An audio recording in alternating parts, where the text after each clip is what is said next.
Desde siempre ha habido una pregunta que nos persigue, una pregunta enorme. ¿Qué es lo que nos hace humanos? Bueno, hoy vamos a sumergirnos en un viaje rapidísimo por las grandes ideas que los antropólogos han propuesto para intentar, solo intentar, descifrar ese misterio. Y es que, piénsenlo un segundo, ¿por qué hay tantas maneras de ser humano? ¿Cómo es que algunas culturas levantan ciudades de acero y cristal mientras otras viven en armonía con la selva? O sea, ¿de dónde viene toda esta increíble diversidad en lo que creemos, en cómo formamos una familia, hasta en lo que comemos? Bueno, justo de eso se trata. Las teorías que vamos a explorar hoy son precisamente los intentos de darle sentido a todo esto. Vámonos al siglo XIX. Ahí es donde nace la primera gran teoría.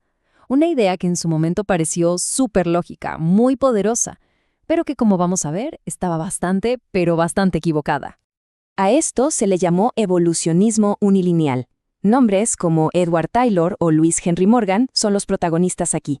¿Y qué se mencionaban ellos? Pues literal, una escalera, una sola escalera para toda la humanidad. La idea era que todas las culturas, sin excepción, estaban subiendo por esa misma escalera.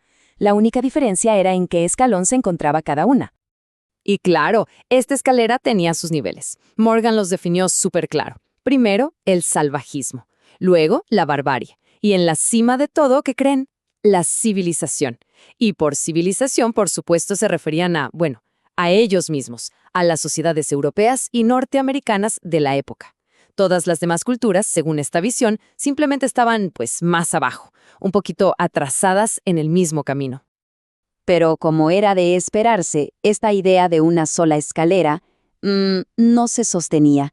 Empezó a tener grietas por todos lados. Y entonces, a principios del siglo XX, aparece una figura clave, un tal Franz Boas, que básicamente llegó para patear el tablero y empezar una auténtica revolución en la antropología. Y el choque de ideas fue total. Miren, por un lado, teníamos esa escalera universal. Boas dijo, no hay una escalera. Hay muchísimos caminos distintos. Cada cultura tiene su propia historia, su propio recorrido. A eso le llamó particularismo histórico. También dijo, basta de teorizar desde un escritorio. Había que ir al lugar, vivir con la gente, hacer trabajo de campo de verdad. Y quizá lo más radical fue su idea del relativismo cultural. O sea, la noción de que no podemos andar por el mundo juzgando a otras culturas con nuestra propia vara. Una idea revolucionaria para la época, ¿eh? Y esto es importantísimo. Hay que pensar en el contexto. Una época donde el llamado racismo científico estaba por todas partes.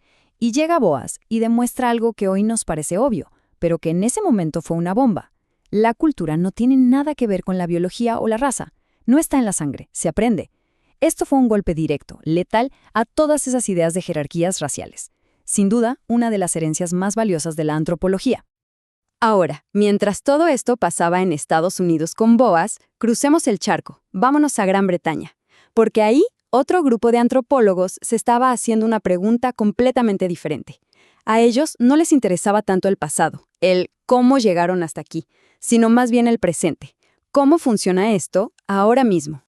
Y para explicar su idea, usaron una analogía genial: pensar en la sociedad como si fuera un cuerpo vivo, un organismo.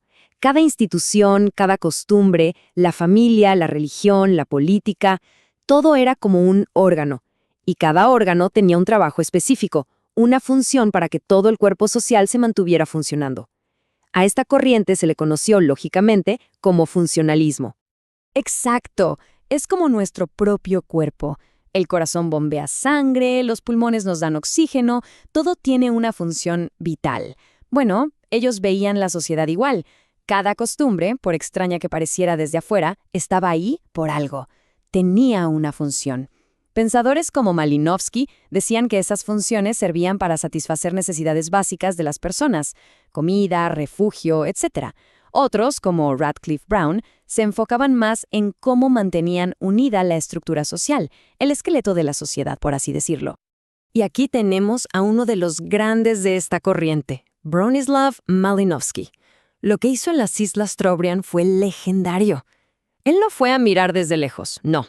Se metió de lleno, vivió ahí, aprendió el idioma, porque estaba convencido de que era la única forma de entender de verdad para qué servía cada cosa en esa cultura, cuál era su función real en la vida de la gente.